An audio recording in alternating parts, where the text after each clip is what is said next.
अस्सलाम वालेकुम क्लास। हम स्टडी कर रहे हैं एंजाइम्स, चैप्टर नंबर 5। हमने देखा था एंजाइम्स क्या होते हैं, मैं बार बार इसको रिपीट करता हूँ। ये हमारे पास ग्लोब्यूलर प्रोटीन्स होते हैं, ठीक है। इसके अलावा हमारे पास इनका क्या काम होता है, ये एज अ बायोलॉजिकल कैटालिस्ट होते हैं, ठीक है।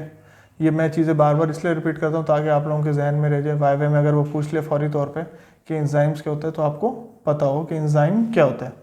अच्छा, हमने कल एक प्लांट डिस्कस किया था, उसका नाम था ब्रोमेलिन। आज जो हम एक और प्लांट डिस्कस कर रहे हैं उसका नाम है पपाया, जिसको हम पपीता भी कहते हैं, ठीक है। ये भी वही उसी तरह प्रोटोलाइटिक एंजाइम है, ठीक है। प्रोटोलाइटिक एंजाइम कैसे है भाई, इसमें भी ब्रेक डाउन हो रही है प्रोटीन की और अमाइनो एसिड की, दो चीज़ों की ब्रेक डाउन हो रही है, ठीक हो गया।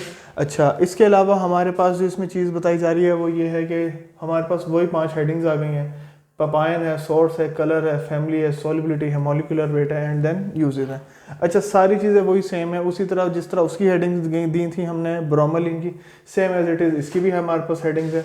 अब इसमें हमारे पास जो सोर्स है वो क्या है वो हम देख लेते हैं, ड्राइड लेटेक्स है। अच्छा, इसका जो ड्राइड लेटेक्स है ना वो बेसिकली ना हम इंसिजन की तरह काटते हैं, छुरी से ना, छुरी से कह लें या सीजर से कह लें, इंसिजन की तरह लॉन्गिट्यूडनली इसको हम काटते हैं और ये हम मोस्टली ना अर्ली इन द मॉर्निंग को हम इसको ले लेते हैं। अच्छा, और इसका जो मॉर्निंग इंटरवल्स में हम इसको ले रहे हैं ना, तो इसका जो एक्सुडेट पीरियड है ना वो 3 to 7 डेज होता है। इसके अलावा ये हमारे पास क्या है, ड्राइड लेटेक्स है और इसकी कैरिका पपाया, ये इसका नाम है पूरा। कैरिका पपाया से हमें ये आप कह सकते हो अखज़ हुआ, या हमारे पास ये इसका सोर्स है, ठीक है। अच्छा, इसके अलावा फिर नेक्स्ट हेडिंग है इसकी कलर की। कलर जो है इसका अमॉर्फियस कलर होता है, अमॉर्फियस लाइट कलर होता है, यानी कि वाइटिश सा जो होता है ना, पाउडर सा हमारे पास होता है, ठीक है। उसका हमारे पास लाइट येलो कलर था, इसका हमारे पास वाइटिश कलर है, ठीक है। इसके अलावा जो हमारे पास इसकी फैमिली है वो है कैरिसिएसी। कैरी का पपाया इसका सोर्स है और कैरिसिएसी इसकी फैमिली है, तो ये इसको इससे याद रखा जा सकता है हमने। पपायन है कैरी का पपाया, कैरिसिएसी।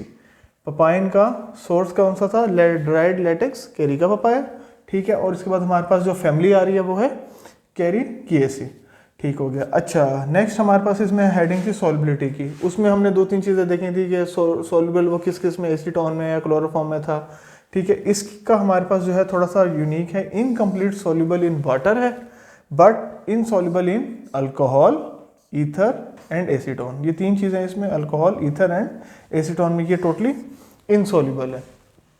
अच्छा, नेक्स्ट हमारे पास था इसका मॉलिक्यूलर वेट। मॉलिक्यूलर वेट क्या था, 25710, 25710। उसका हमारे पास क्या था, 2800। मैं बार बार आपको उसके साथ ले लेके इसलिए चल रहा हूँ कंपैरिजन में, ताकि हमें ना अगर हम एक प्लांट याद करें तो हमें दूसरा प्लांट ऑटोमेटिकली याद हो जाए, क्योंकि हमें पता था वो भी प्रोटोलाइटिक एंजाइम है, ये भी प्रोटोलाइटिक एंजाइम है। उसके बाद वही हेडिंग्स इसमें आ रही थी कि उसमें हमने सबसे पहले प्लांट का नेम था, उसके बाद उसका सोर्स था, कलर था, फैमिली था, उसके बाद हमारे पास उसकी यूजेस है और सॉल्युबिलिटी थी, एंड लास्ट में हमारे पास यूजेस हो गया और मॉलिक्यूलर वेट हो गया। Colour, solubility, molecular weight, uses. इसके अलावा हमारे पास इसमें क्या है, सोर्स। ये जो हमारे पहली हेडिंग का पॉइंट है। अच्छा, नेक्स्ट है हमारे पास इसके यूजेस में, उसमें भी ये था कि वो मीट, टेंडराइज द मीट, यानी कि जो हमारे पास गोश्त वगैरह होता है उसको गलाने के लिए ये काम आता है, ठीक है। अच्छा, इसके अलावा हमारे पास इसको हम एज अ प्रोटीन डाइजेस्टेंट के तौर पे भी यूज़ कर सकते हैं, ठीक है। यानी कि अगर आपने प्रोटीन को बॉडी में डाइजेस्ट करवाना है या तो हम उसके लिए भी जो ये पपायन है, पपीता, इसको हम यूज़ करते हैं। नेक्स्ट हमारे पास है क्लैरिफिकेशन ऑफ ब्रेवेजेस। क्लैरिफिकेशन का मतलब होता है क्लैरिफाई करना, यानी कि क्लियर करना, बिल्कुल साफ शफाफ। ब्रेवेजेस वगैरह जितनी भी होती हैं उनको हम साफ कर, ब्रेवेजेस में मैं आपको बता देता हूँ, सॉफ्ट ड्रिंक्स और हार्ड ड्रिंक्स दोनों ही आ जाती हैं, ठीक हो गया। वाइन्स वगैरह आप लोगों को बेहतर पता होगा, ये सारी जो चीज़ें ये इसमें आ जाती हैं। इसको हमने बिल्कुल क्लियरिटी सॉल्यूशन की जो ले आते हैं ना हम, जब हम वो ब्रेवेजेस कोई भी हार्ड ड्रिंक या सॉफ्ट ड्रिंक उठा के देखते हैं तो वो बिल्कुल एक क्लियर सॉल्यूशन होता है। तो वो किसकी वजह से होता है, वो पपाइन की वजह से होता है, क्योंकि ये प्रोटोलाइटिक एंजाइम है ना, तो प्रोटीन्स की ब्रेक डाउन कर रहा है, अमाइनो एसिड की ब्रेक डाउन कर रहा है, तो इसलिए हम इसको प्रोटीन डाइजेस्टेंट भी यूज़ कर रहे हैं। इसके अलावा जब वो प्रोटीन्स की ब्रेक डाउन कर रहे हैं, हमें पता है मीट से हमें क्या मिलता है, प्रोटीन्स मिलते हैं, तो उसमें ब्रेक डाउन में काम आ रहा है। अच्छा, नेक्स्ट जो इसका जो यूनिक फीचर है वो ये है, it is use to remove the protein molecules from contact lenses. अब आपको पता होगा कॉन्टैक्ट लेंसेज क्या होते हैं। कॉन्टैक्ट लेंसेज वो होते हैं जो हम अपनी आईज़ में यूज़ करते हैं, ठीक है। इसको हमें साफ़ करने हो, प्रोटीन मॉलिक्यूल से हमें साफ़ करना हो, उसमें भी हम इसको यूज़ कर सकते हैं। तो ये थे हमारे पास इसके कुछ यूजेस पपाइन के, ठीक है। हमने डिस्कस कर लिया इसको, प्रोटोलाइटिक एंजाइम है, हमने इसको कंपैरिजन रखा था ब्रोमोलिन के साथ। आपको जब भी याद करना हो आप दोनों को कंपैरिजन में रखेंगे ना, आपको इजीली याद हो जाएगा। मॉलिक्यूलर वेट इसका 25,710 है पपाइन का, ठीक है, जबकि उसका हमारे पास 2800 nmol था। तो ये सिर्फ मॉलिक्यूलर वेट का थोड़ा सा डिफरेंस है, बाकी तकरीबन इसके यूजेस भी सेम आ रहे हैं, इसकी बाकी चीज़ें भी सेम आ रही हैं। वो लाइट येलो कलर था, ये वाइटिश पाउडर है, ठीक है। इसकी फैमिली कैरकिएसी है, उसकी फैमिली ब्रोमिलिएसी थी, ठीक है।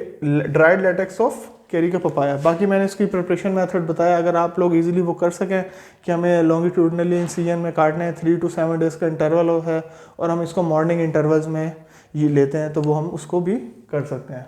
तो हमारे पास आज जो था सेकंड प्लांट वो था पपाइन, तो हमने उसके बारे में डिस्कस किया। Thank you.